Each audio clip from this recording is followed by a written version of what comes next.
You are watching Co-op for Two, broadcasting live from Champaign, Illinois, Sunday, March 26th, 2023 at around 9 p.m. And we're going to do a little channel update question and answer session. I can see there are only a handful of people in the chat watching this. That's okay. We're doing this for posterity mostly. Let me check in with the chat, make sure everything's okay. Jonathan Warner, my partner here, is in. Looks like the rest of the chat is silent.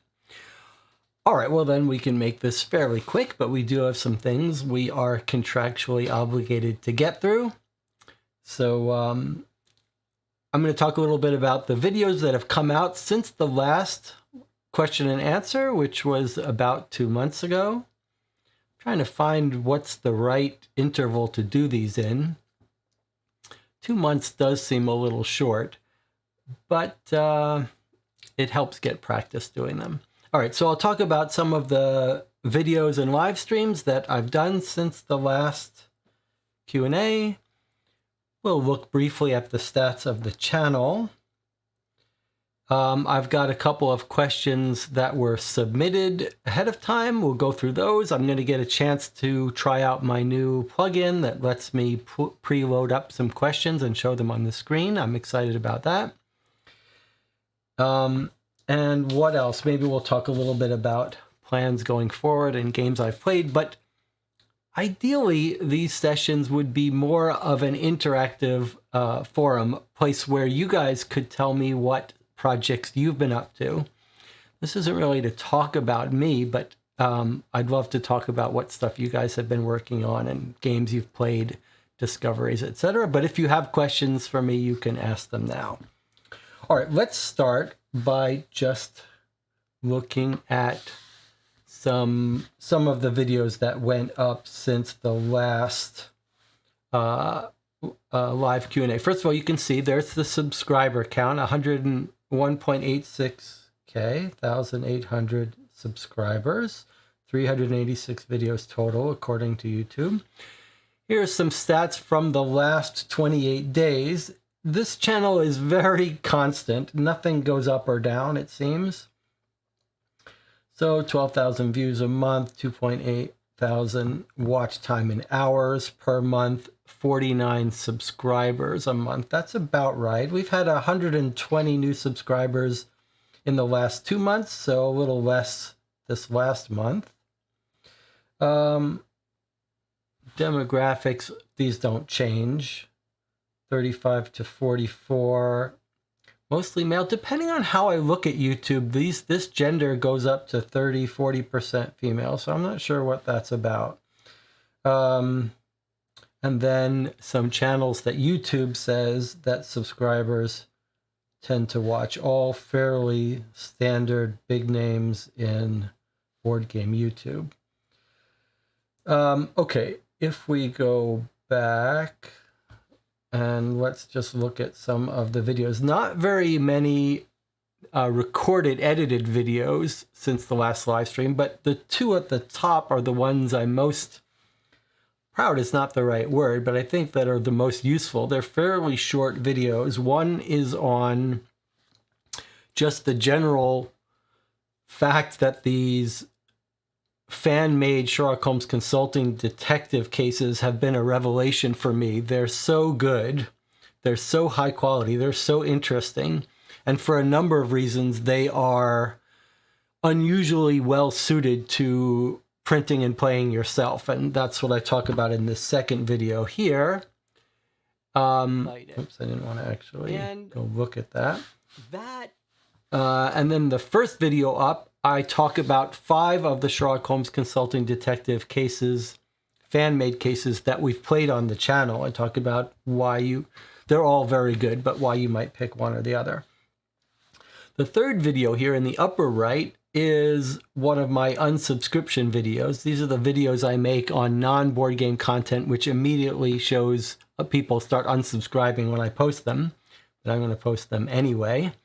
This is of the new OBS plugin that I wrote to let me handle some interaction with the chat, and it's a plugin and a script and a mobile app. I can actually show you that mobile app here. Well, actually, I don't want to really show you this because I don't want to show you these questions ahead of time. But it's a plugin and app for dealing with questions from the audience, etc. We'll talk about that in a second. Greg and I reviewed Card Kingdoms of Valeria co-op expansion and didn't like it. And then I finally got around to doing a review of 5 Deadbolt Mystery Society games. If you're interested in making board game content, you can see this one, this sort of 5 mini reviews in one short video. Seems to be a format people like watching. And I can't remember if I did the Queen's Park Affair before or after our last Q&A. As far as live videos, well, quite a bit more. I mean, there were 90 hours of new content since the last Q&A. Most of that is long playthroughs. So we've been continuing our playthrough of The Blinded Birder, played by mail. We're sort of scraping the bottom of the barrel with that. But then we played a bunch of Sherlock Holmes consulting detective fan cases, The Ember of Distraction, just a couple of days ago on Friday. I'll talk a little bit more about that experience later. And then before that, The Homecoming. Then we played, and I say we because the chat has been becoming an ever more important element of my playthroughs of these games. And we've got some regulars, and we played a 5-episode series of The Killing Affair, Independence Day Killer. I quite liked it. It was sort of a hybrid cold case and puzzle game with some online elements, but felt like a solid cold case game to me, but an epic one. 5 episodes, probably took us 30 hours to play. Now, there was a reason we wanted to play that, and that's because that company who makes that is having a new Kickstarter. We'll take a look at that before the end of this session. What else did we play? We played Curse of the Dark in 2 parts. This was a 3D map puzzle game, but a very deluxe experience for a very reasonable price, under $30. And I'm starting to build a sort of catalog of good gifts for people. And that Curse of the Dark would be a really good gift for someone that you want to give a deluxe escape room experience to for cheap. And speaking of gifts, I've sent my mother a subscription to the Blinded Birder play-by-mail that we're still in the middle of, and she's playing through, and she's liking it quite a bit. Jonathan says, are you still enjoying the Blinded Birder? I thought I'd marathon through the videos when you finish. Yeah, we absolutely are. It seems of the three most well suited to this format. It feels like it's been done a little differently. Like in our other two games from the series that we played, one was a Sherlock Holmes one and one was an LA Noire type one. Those, if we veered off the beaten path, the game would say, well, there's no entry for that. There seems to be entries from almost anything we think of. And there feels like more side cases. Now, we've sort of run it to the ground. We've basically solved it. I won't give away any hints. But we're just sort of loitering about the town, visiting places. Okay, then we tried a new series that we haven't tried before, Sleuth Kings, which was quite good. Another cold case document dump style game. I have another case from them that I think we'll play. They have a whole bunch of games if you're interested in that. And then here's some more fan-made Sherlock Holmes consulting detective case, The Curse. And then we played another Deadbolt Mystery Society game. I've gotten a couple more of those on order bought from eBay, so we should start going through those as faster. Play those more frequently. And then another series that I missed that we've played for the first time, Cold Case Crackers, which I didn't think was going to be good and turned out to be very reasonable. And I have 3 more of those. So we have a lot more to get through. All right, so there's our videos, about 90 hours of videos since the last Q&A.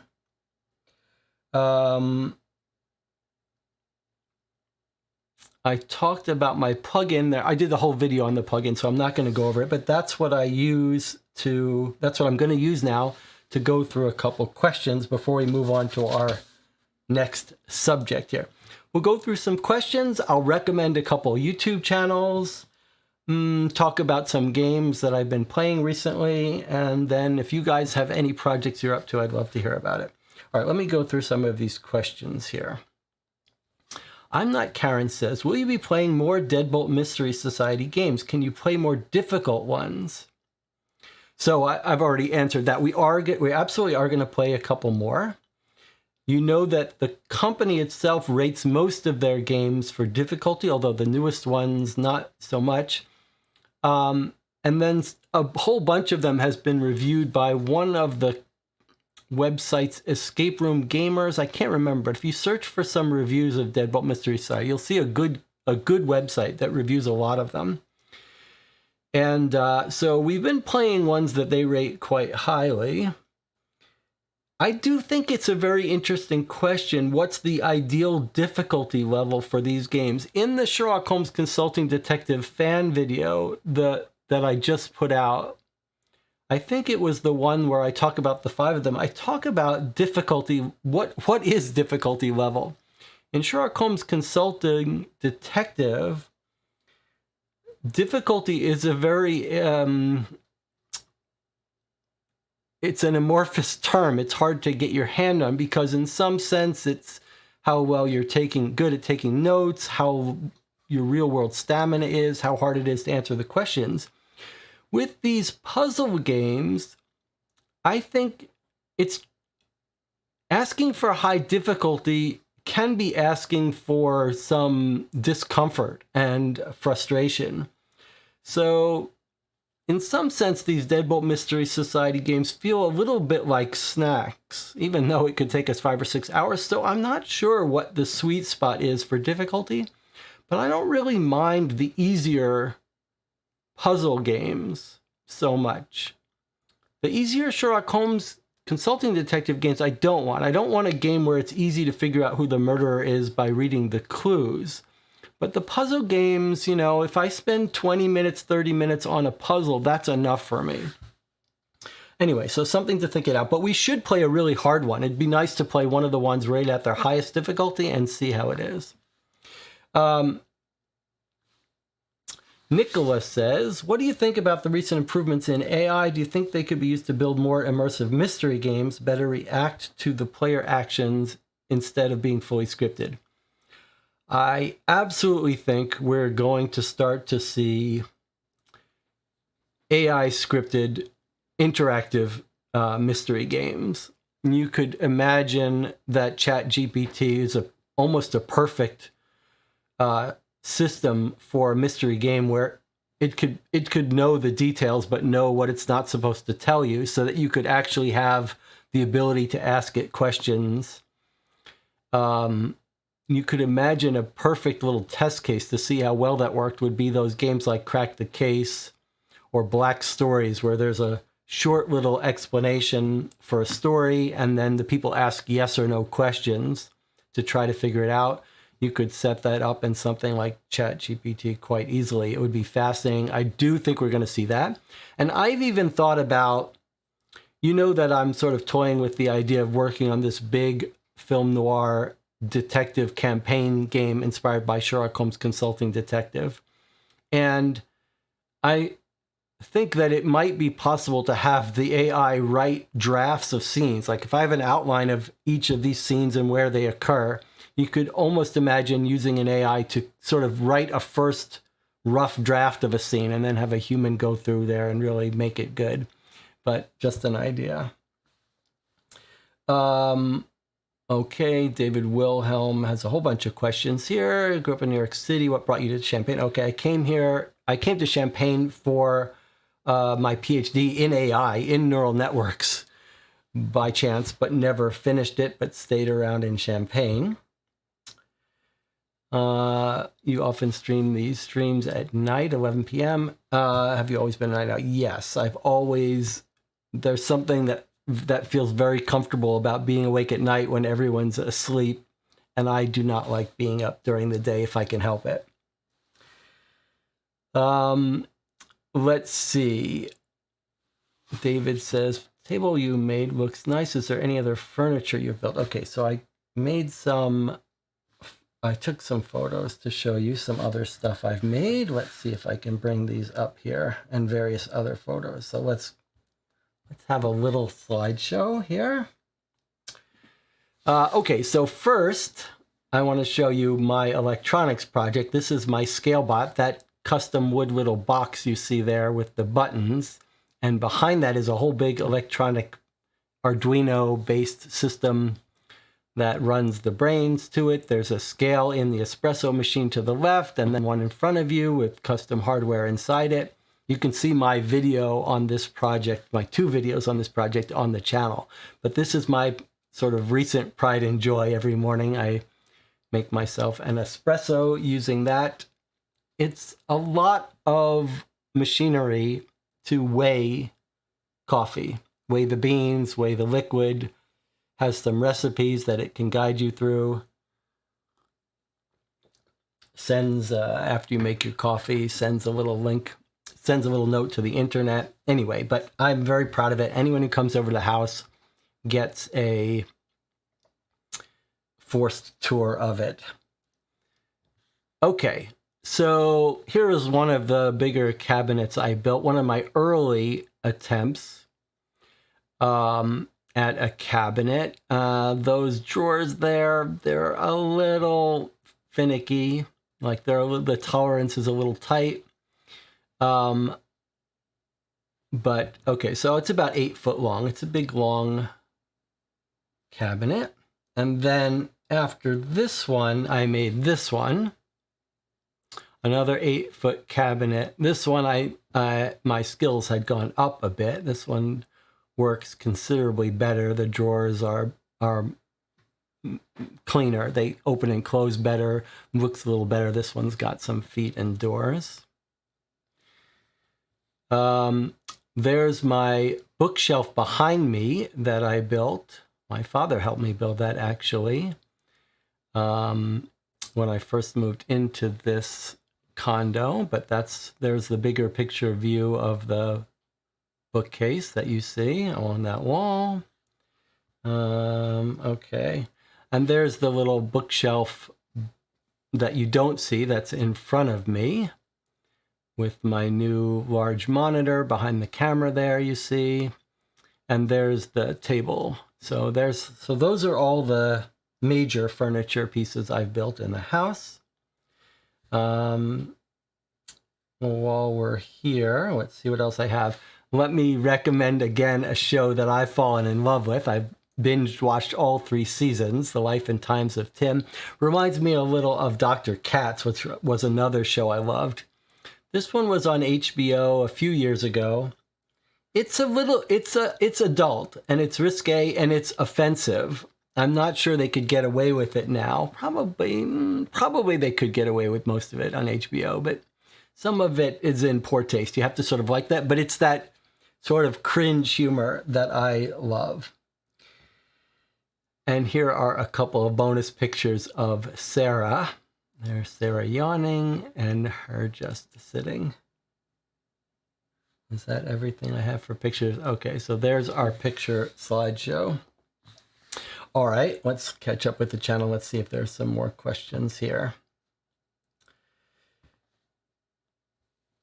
Will you or have you ever written a fan-based mystery, or do you just prefer to play? Okay, so I have said I really do want to do my film noir case set in New York City. I've written a lot about it. I've written some outlines. I've written an outline for all 13 cases. The idea is that it would span from 1929 to about 1960, over decades, with cases. It's sort of inspired by Gumshoe, but spread out over 10 years, and you'll see the trajectory of your character. And I've written a whole bunch of little, what would you call them, like essays, bulletins on different aspects of it. And I've written a rule book talking about the philosophy of the game in some ways that it would differ from Sherlock Holmes Consulting Detective, some thoughts on the map. And then I outlined, I basically wrote all the details for one case, but it's not the first case, so I have to go back. I want to write the first 2 cases, and I have the outline of all the cases, but I want to write the first 2 cases and then see what happens. I'd love to have collaborators on it.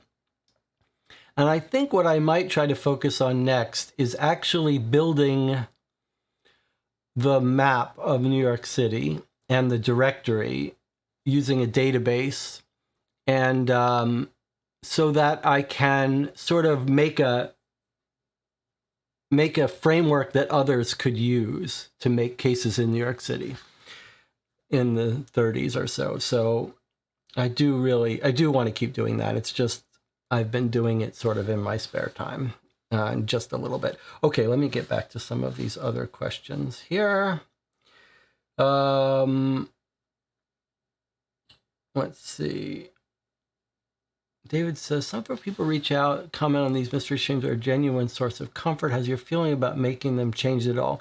Well, I've said before, I've sort of not criticized, but I've talked about these YouTube board game channels that are like, the reason we're doing this is to spread board games, to get more people playing board games. And I've said before, I don't get it. Like I don't care what people do. I'm not trying to get more people into this hobby. I don't really know why I'm making these YouTube videos, making this channel, but it's not to somehow create joy in the world. I think there are better things you can do if you want to help people. This is mostly a narcissist game. Having said that,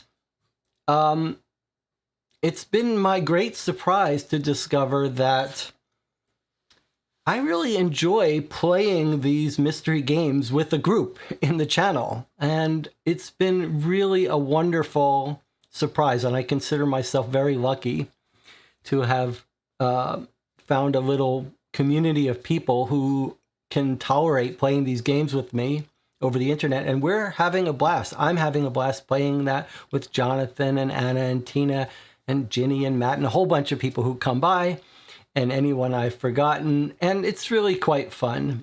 I'm not really a solo gamer. I sort of got tripped into this recording of solo mystery games, but it doesn't really feel solo anymore. The early videos I played on this channel were solo. Now it doesn't really feel solo. let's see.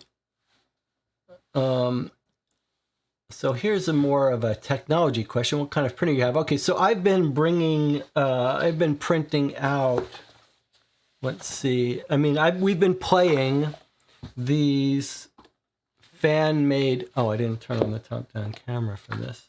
So I've been playing these fan-made cases, and you might notice that I've got a color printer. So I use a color laser printer for most of my printing. I have an HP 255DW.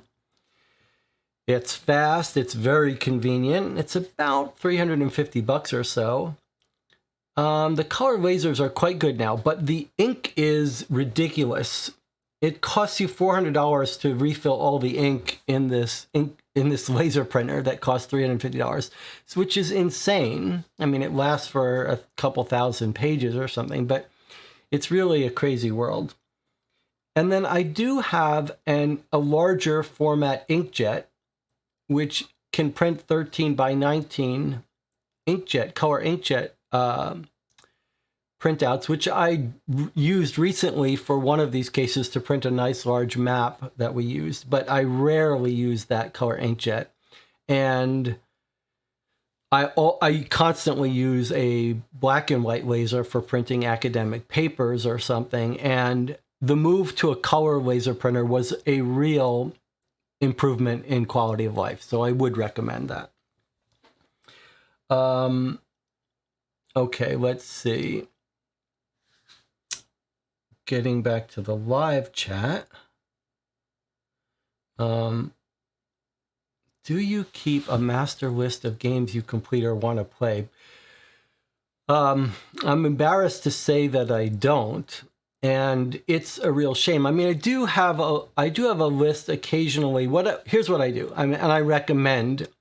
Most people who are serious into board games have an account on BoardGameGeek.com.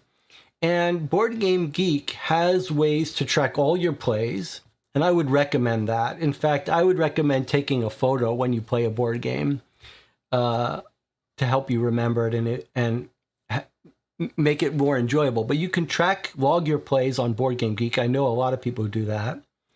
And you can also you can rate items on Board Game Geek, which is very useful so that you can see what your top games are, and you can see what other people have ranked their 10s. And I frequently do that. If I see a designer on Board Game Geek that's designed a game or a new game, I often look, what do they rank as 10s? And I think that's a fun thing to do. And then you can also mark items as want and trade. And so that's what I tend to do. If I see a game that looks interesting, if a game gets announced or kickstarted, I will go onto Board Game Geek and I'll mark it as want and trade. That's just sort of my little way I keep track of games I want to play. But sadly, I do not keep a list of all the games I have played, which and when. And that does come to bite me sometimes when I forget I've played a game, or I can't remember when I played it or who I played it with. So I do recommend you do. Let's see. What else? Let me go back to these. So the tool that we're looking at that's overlaying these questions and letting me scroll through is my chat plugin, and it's what's letting me scroll through these things here. Invisible Man asks, will we be seeing more videos including Greg? Okay, so that's a good segue here. Greg and I are doing well. We are playing a bunch of games offline. We haven't been filming much lately for a variety of reasons, one of which is, I think, the filming is tricky. It's tricky with egos, but mostly because Greg has been busy, and so when we get together, I've been trying to focus on let's do the stuff that we enjoy most, which is playing the games. I'll talk a little bit about the games we've played recently, and I'll have a special section where I'm going to talk about some of the games Greg and I have been playing.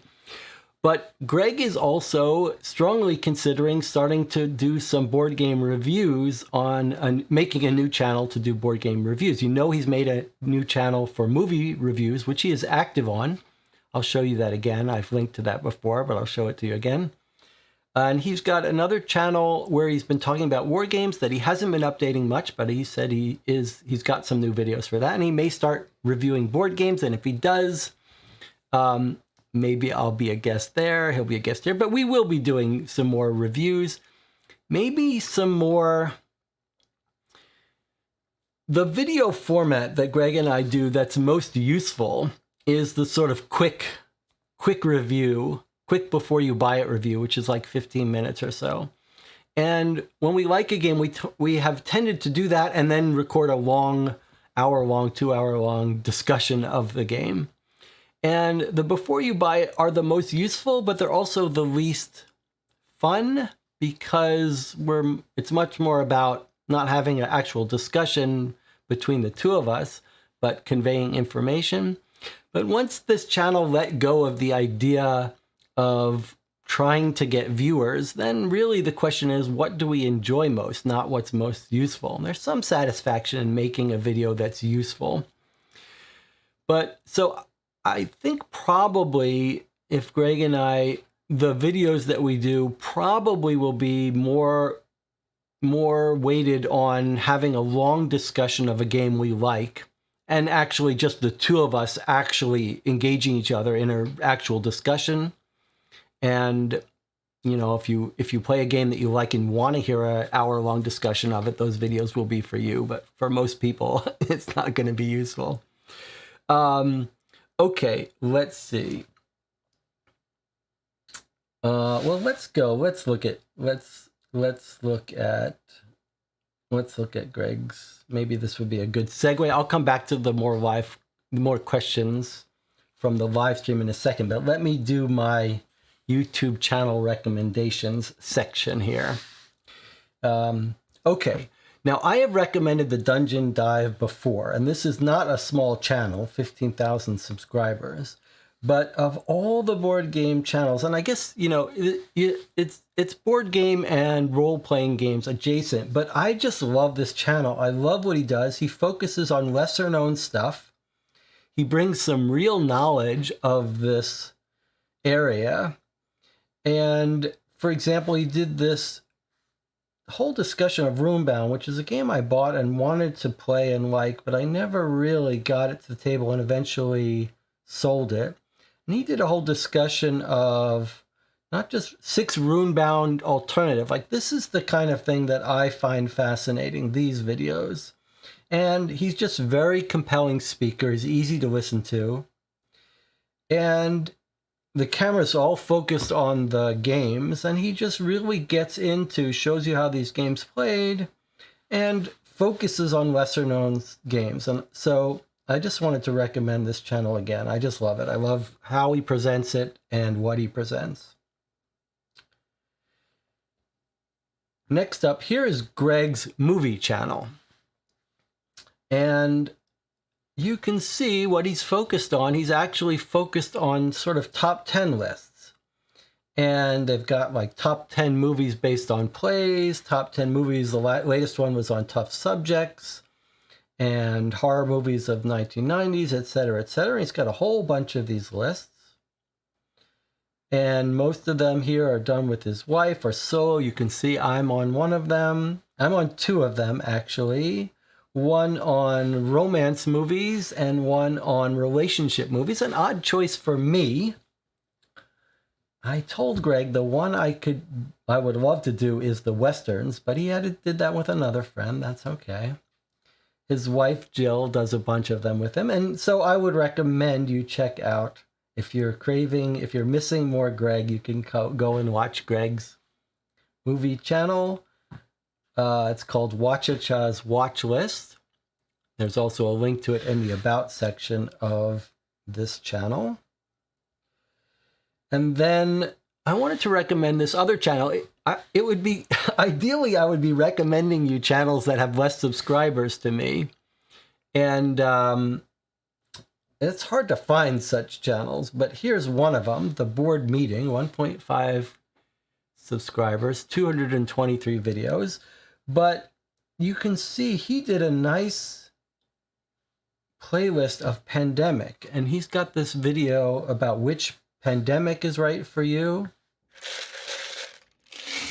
What? He's got my tabletop too. He's got my normal mat. Hey everybody, welcome back to The Board. Today we are going to be talking about one of my all-time favorite games. Let me just pause it here. And all the different... if it would let me scroll up. He's got some... The table of contents for this video was actually quite useful, but it's hard for me to get to it. I mean, the timestamps of this is useful. So he's got, let's see, chaotic versions, campaign legacy pandemics, filler pandemics, slight variations. Anyway, it seemed to me like a very nice organization of the different pandemics, including the new ones. And then he's got a video where he ranks all of them. So yeah, I would recommend checking out this channel, The Board Meeting. Okay, I think those are all my video website recommendations. Let me make sure. Yes, okay, those are all my video recommendations. Okay, let's go back to the chat. Okay, comments about Sarah, comments about the live stream.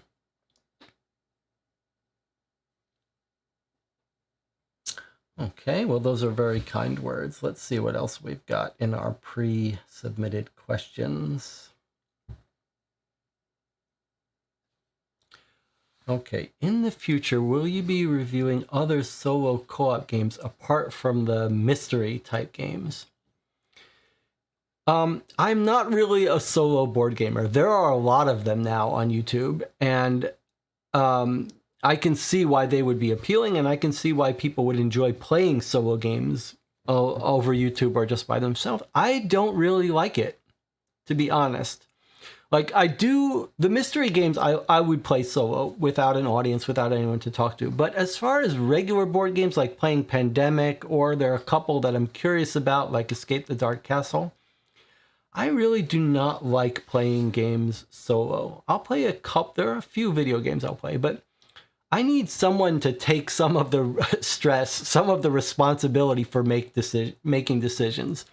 And so I do prefer to play games over the channel. And I'm not a fan of playing like a board game where on every move you have to ask the channel, should we move the pawn here or here? It just takes too long. And it seems to me like the mystery games are much better suited for collaborative interaction over chat. So probably my focus here playing games will be on the mystery games. I may do, if Greg and I continue to play games and not review them, I may do more reviews of the games that Greg and I play off camera without having a playthrough. Like, we've been playing a couple, and it's possible there'll be some more of those. Okay, Jonathan has caught my attention with the blinking light telling me to check the chat about another question. Ginny asked if the live streams were always part of the plan. Were they always part of the plan? No, absolutely not. They weren't part of the plan. In fact, well, there wasn't a really strong plan for this channel ever, but when we started it, Greg and I just recorded. The main idea was to record reviews. There are a bunch of YouTube channels making live playthroughs now, or just playthroughs, and it's hard to see why they would be watchable. Obviously, some people are watching them. I watch some not live stream. I watch playthrough videos occasionally, long ones by like Game Night. That's the Board Game Geek group with Lincoln and Nikki and Aaron and Dave. But that was never even part of the real plan. We just recorded the playthroughs because we're set up for it here, but mainly the idea was to post reviews. The live streams just happened mainly because I wanted to try the technology of doing the live streams, and I was just curious. And live stream is a very different feel. First of all, it's nice not to have to do any editing, but it's also, there's some adrenaline that happens with the live streams. So they're enjoyable, but no, it absolutely was not part of the plan. Okay, let's see. Let me talk a little quickly about some of the games Greg and I have been playing lately. One game we played was Pocket Detective. This is a game that Lucky Duck licensed from some other, I think maybe a Polish producer, and it's one of these card-based detective games like Detective and Crime Zoom. I would say, and this box that you can buy has basically 3 little decks, 3 games in this one set. You can buy, this is when they've relicensed it. I would say of all of the card-based little detective games, this might be the most serious one, the most densely detailed one, but still pretty mediocre as a genre. They're not entirely satisfying. This one we played, we did pretty well. I think these games solo are not that enjoyable for me, but with Greg, when we can talk through it, of the games, Crime Zoom definitely lower ranked than this. I liked the way this was set up. This felt more like a traditional Sherlock Holmes consulting detective-like game where you've got all these cards and you can follow a lead. You choose which lead to follow. This one had some clever mechanics actually with time and with... You had some choices you could make that would increase the tension, and if it was the right decision, then that didn't punish you. But if you did the wrong thing, then that tension would come back and get you. So I would check this out. If you're a fan of those other card-based games, maybe check that out. Whoops, that's not what I wanted to do. Okay, what else? Then we've been playing our standards. We've been playing some more Cahoots, which I love. If you haven't seen my top 10, I mean, this is like my filler of choice with 2 people, cooperative. You talk, it's like an activity. It's satisfying, it's fun to win, it's hard. There's some thinking, there's some strategy. You don't actually talk most of the time when you're playing it. You're not allowed to talk about what you're doing, but there's something this is my favorite 2-player cooperative filler by far. Then we played an old game that I played a couple of times called 25 Words or Less.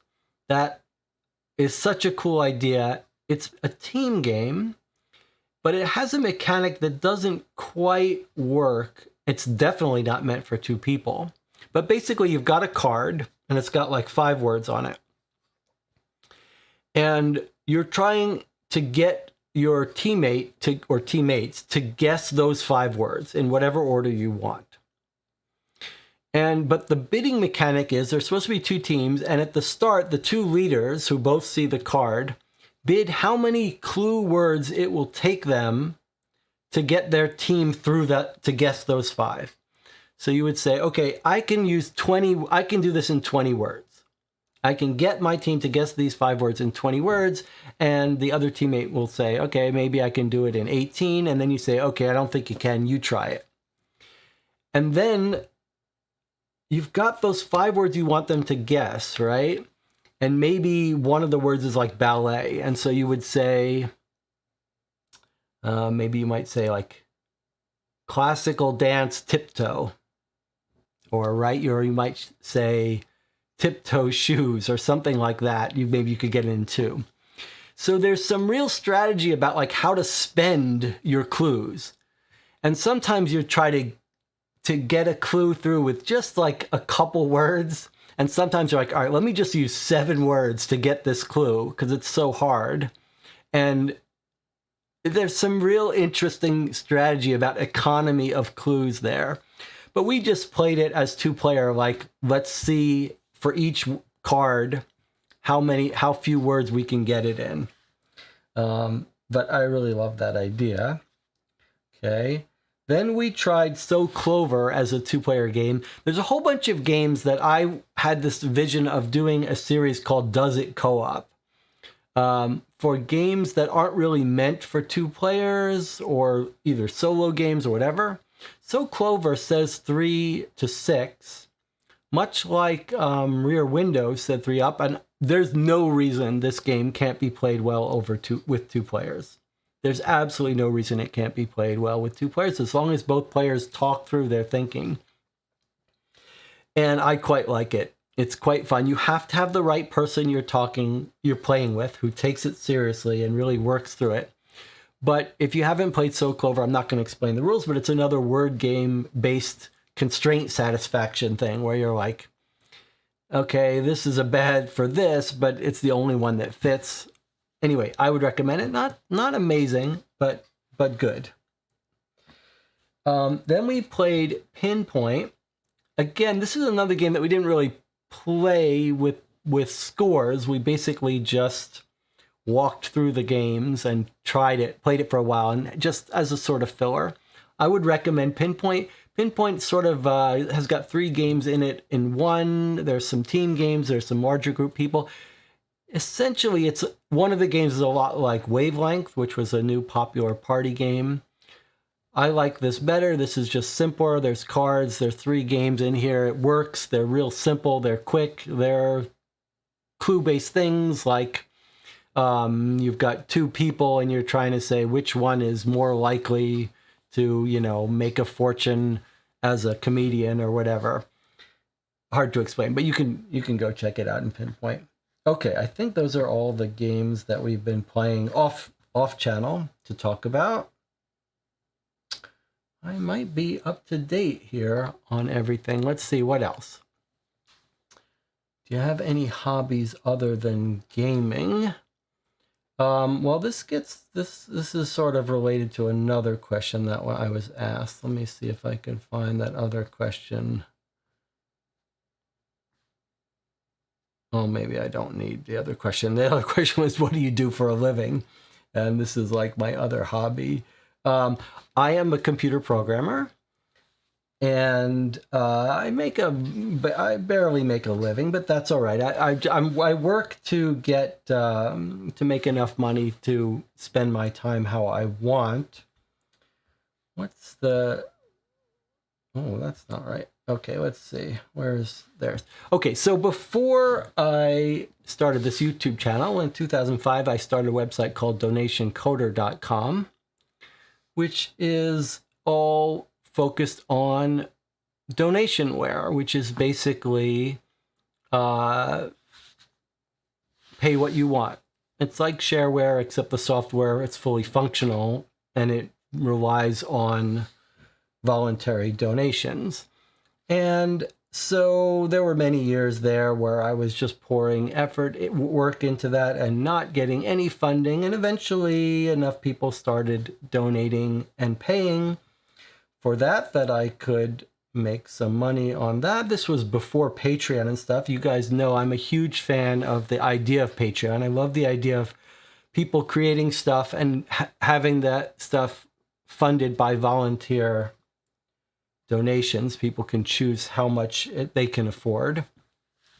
I've sort of been neglecting Donation Coder for a year or so while I've been focusing on this YouTube channel as my hobby, but I need to go back. And I have a bunch of software up there. I have a whole bunch of open source software and other software. This software here is mostly for Microsoft Windows. Occasionally I get a commercial license from a company. I don't recommend it as a way to try to make a living, but I also do freelance programming. If someone wants to hire me to do some custom work on OBS or something fun, maybe some board game software, you can send me an email. Okay, what else? Any other stuff on the channel? Anyone else? I don't know. Do I have other hobbies? Most of my hobbies are programming related. I just move from one idea to another, whatever catches my eye. You saw I've been doing some electronics lately. This is my new hobby, filming YouTube stuff. What about you guys? We're coming to the end of this session here. Any projects you guys are working on? Anything you want to talk about? Occasionally I do a lot of cringe watching, but I watch Rob Oren, Rob's Tabletop World. And when people come into his chat and talk about their channel or something like that, he freaks out. He gets very upset about it. But I am happy to have you guys advertise your projects, your channel, if someone here is working on a YouTube channel, I'd be happy for you to talk about it. Anything anyone wants to talk about? Going forward on the channel, it'll be more of the same. I have no plans for anything changing. We'll try to get through more of those Deadbolt Mystery Society games, maybe some unannounced playthroughs. I do want us to keep going through these fan-made Sherlock Holmes consulting detective scenarios. There are about 3 dozen of them that exist. We've played 5, so we've got a lot more to go. I do feel bad that we haven't played some of the older ones. That doesn't seem fair. So we'll make our way through all of them, I hope. What else? I guess there are 2 more little things. Let's see. Where's my... okay, so while I'm waiting, let's talk about this. One of the games we played... the Independence Day Killer, one of the reasons we played it is that company, A Killing Affair, has this new Kickstarter they just posted that's supposed to be even longer. And I'm a sucker for these big, long, epic cases. Here's their Kickstarter, Blind Faith, which I've decided not to back. This might be a good time to remind you, I buy all the games we play myself or trade for them. I don't have any relationships with these companies, which gives me some comfort. I can give my opinion. I don't have to feel guilty about it or feel weird about it. So I've decided not to back this. I love the idea of a long, epic case, and this absolutely could be the sweet spot for someone. But there are a couple things about it that don't quite work for me. It's clearly focused on a sort of premium experience with lots of props and stuff. I don't care about that stuff. The theming of it is the dead person speaking to us through the grave with some voice acting. It just didn't quite grab me. And then most of all, the cost is, let's see, how do you, on this tablet, it doesn't want to scroll down. Okay, so you can see it's not $125, it's $225. That puts it up there with the most expensive sets. That's just too much for me. For an unknown quality, if I'm not sure it's going to resonate with me. I would pay that for, a film noir game that I knew was going to be focused on the experience. But this is too much of an untested thing. But I would be happy to trade it with someone or buy it used, or if this was in your sweet spot, I'm not telling you not to back it. It's just not for me. Matt says, when do you plan to play the submarine escape room game? Yeah, I'm trying to remember what the name of that. Okay, when we played Curse of the Dark, we were blown away by it, and we looked up the designer, and the designer, both the writer and the artist, had collaborated on a previous escape room game by the same company, and that was called something like Escape the Deep. That's what Matt is referring to. So I spoke with the author of Curse of the Dark after our playthrough. One of the things that has been a real surprise on this channel has been that getting to interact with the authors of many of these mystery games. It's always a little nerve-wracking because if we don't like it, I feel awkward or bad. But most of the time when you start communicating with the author, it's because they've watched the review and you've already said good things. So my impression was Curse of the Dark was the pinnacle of their achievement, so we might not expect quite the same experience in the submarine game, but I'd be happy to play the submarine game. I'm not sure what it's called. We could probably bring it up, or someone could bring it up in the channel, but soon. But perhaps the better way to segue from that is to say, if you want to join me, if you have been joining me for these playthroughs, there is a thread on the Board Game Geek Guild section for this channel, which you'll find a link to on the YouTube About page. It's like a 26-page thread, but at the first post of that thread is all the games that I have. And we plan on that thread what games to play next. And if you're interested in joining me, if you've been joining me, and there's a particular game that you want to see played, maybe because you've played it and you want to see how we do it, or because you'd like to join us for it, you could suggest on that thread, hey, I'd like to see this played next. And there are few enough people that your voice will be heard.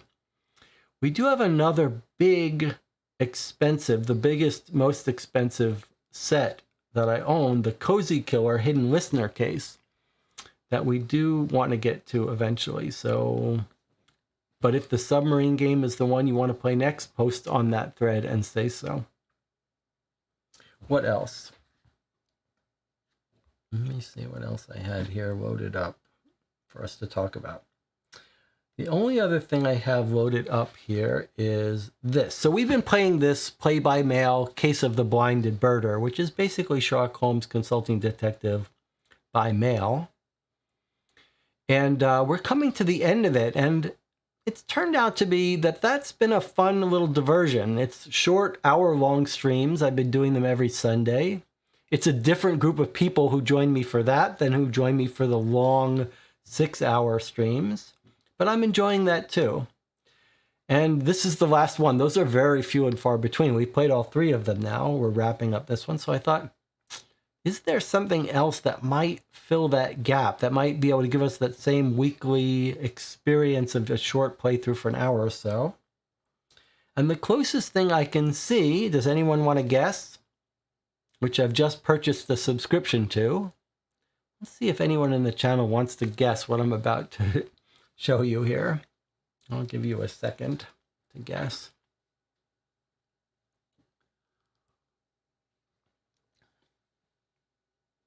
Let's see if anyone can guess.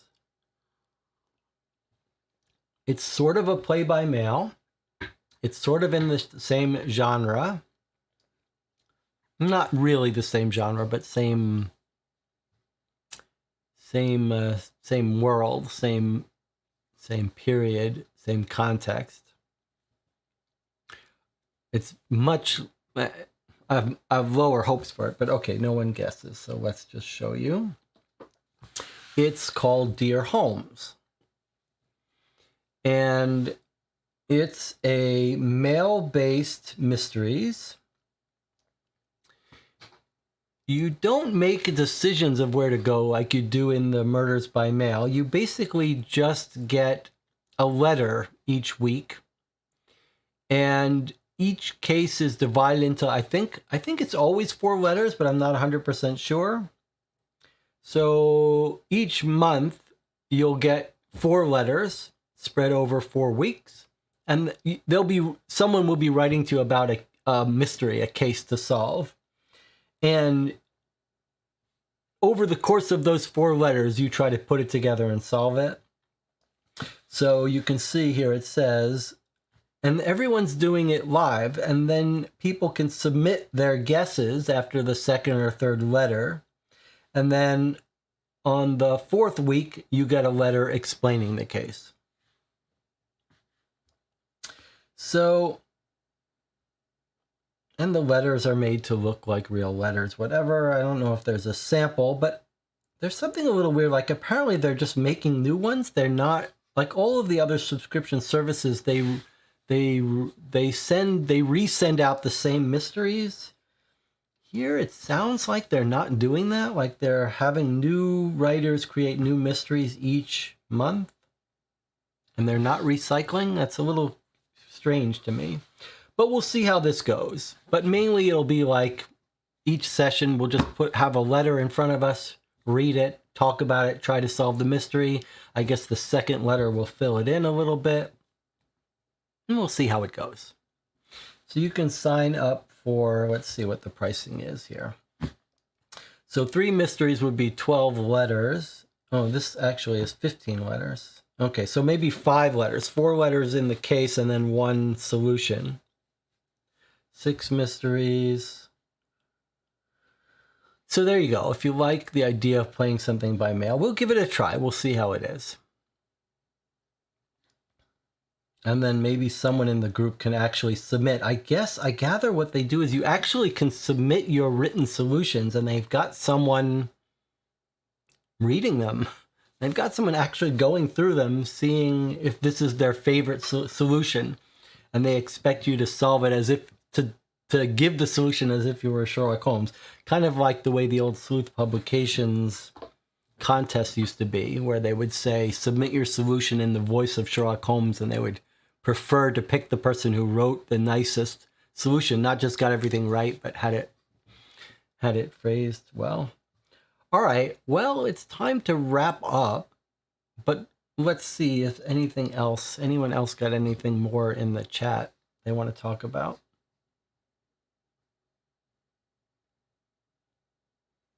Anything else we haven't covered? Anything?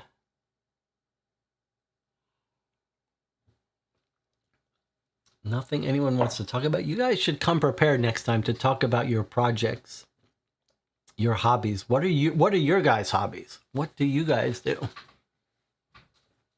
We've talked to a bunch of writers recently who have written some of these Sherlock Holmes consulting detective fan cases, but it's nice to know a little bit about the people who are joining me for these live streams.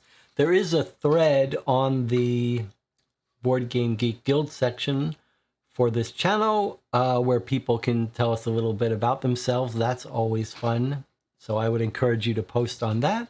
There's also a Discord channel for this channel, which I just hang out in while I'm working on the computer. I'm happy to have anyone stop by and say hello there. Matt says, are you a fan of actual Sherlock Holmes books? I can't say that I'm really a super fan of mystery books. I tend to read very little fiction. I read a lot of nonfiction. I read a lot of science books, artificial intelligence books, computational brain theory books, stuff like that. I tend not to read much fiction, although I do listen to fiction audiobooks to help me fall asleep.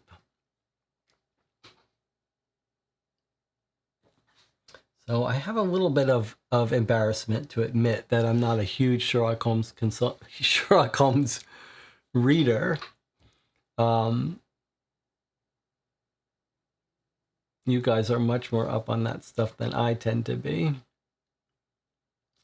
What about movies? Anyone looking forward to any movies? I just watched with my wife Strangers on a Train. She tends to like these old film noir movies from the 40s. They're less artsy, they're more serious. I don't know exactly how to describe it. And they're focused more on less on the gore and the brutality stuff and more on the psychological, and she likes that. I happen to love the idea of Strangers on a Train too. It's one of those great setups for a movie. We're also working our way through the film noir movies as sort of research for my New York City set film noir sets of cases. I've got a whole bunch of books now on the history of New York City and the history of the NYPD. What else have we got on the channel?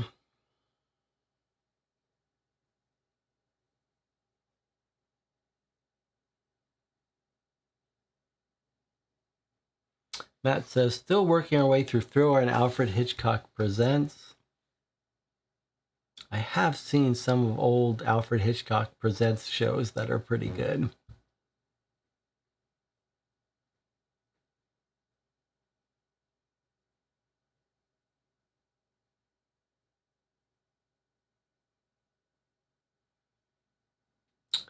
All right, well, if there's nothing else, I think in the first couple of Q&A live streams I did, I said we would sit in silence for a little bit. to wait for any last comments. There's something to be said, all these YouTube channels now that are run by these youngsters, they're all about projecting high energy activity, whatever. There's something to be said for just having some silence on YouTube and in life and in conversation in general.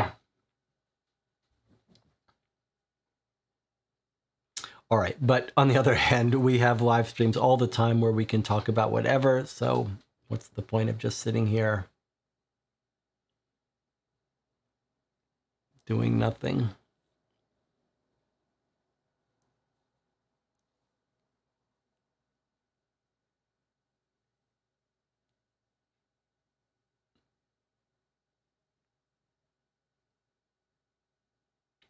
I'm tempted to break out one of those Deadbolt Mystery Society boxes tonight.